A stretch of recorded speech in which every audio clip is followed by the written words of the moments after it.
మన దేశంలో డబ్బున్నోళ్ళకే న్యాయం జరుగుతుంది. డబ్బు లేనోళ్ళకి న్యాయం జరగదు.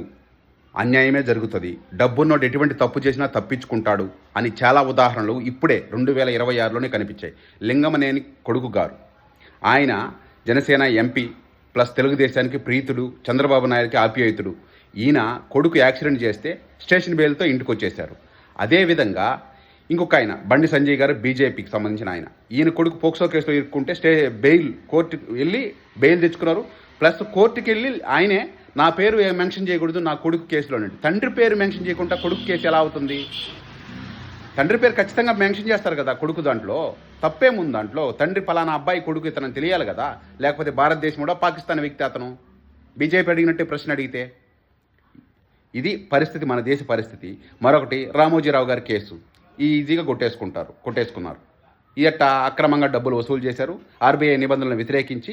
కానీ ఆయన మాత్రం కేసులో నుంచి చనిపోయాడు కాబట్టి కేసులో నుంచి తీసేశారు. ప్లస్ ఆ వసూలు చేసే కేసు అట్టే ఉండిచ్చారనేసి వార్తలో చెప్తున్నారు. ఇది మన దేశం యొక్క పరిస్థితి. ఎప్పుడు బాగుపడుతుందో మన దేశం? ఇంకా డబ్బు ఉన్నోడికి ఒక న్యాయము, డబ్బు లేనోడికి ఒక న్యాయము న్యాయ వ్యవస్థల్లోనే చూపిస్తుంది, చట్టంలోనే చూపిస్తారు. అదే చట్టంలో నార్మల్ కేసుల్లో ప్లస్ సోషల్ మీడియాలో వీడియోలు పెట్టిన వాళ్ళు మాత్రం నెలల తరబడి జైల్లో ఉంటారు. అదే మర్డర్లు చేసిన వాళ్ళు స్టేషన్ బెయిల్తో బయట వచ్చేస్తారు. పోక్సో కేసుల్లో పోయిన వాళ్ళు 2 నెలల్లో బెయిల్ మీద వచ్చేస్తారు. అదే సోషల్ మీడియాలో ఒక స్మాల్ వీడియో ఏదన్నా ప్రభుత్వానికి వ్యతిరేకంగా పెడితే వాళ్ళ మీద కేసు పెట్టి సంవత్సరాల బడుగుకు పెడతారు. ఇంకా అదేమనంటే ఉపా చట్టం కూడా పెడతారు. ఇది మన దేశ పరిస్థితి. ఇప్పుడు ఈ దేశం బాగుపడిపోవాలా, క్రైమ్ రేట్ తగ్గిపోవాలా, ప్రపంచంలో నెంబర్ 1 ప్రదేశంకి వెళ్ళగా నెంబర్ 1 ప్లేస్లోకి వెళ్ళాలా? ఎలా వెళ్తుంది? పోదు.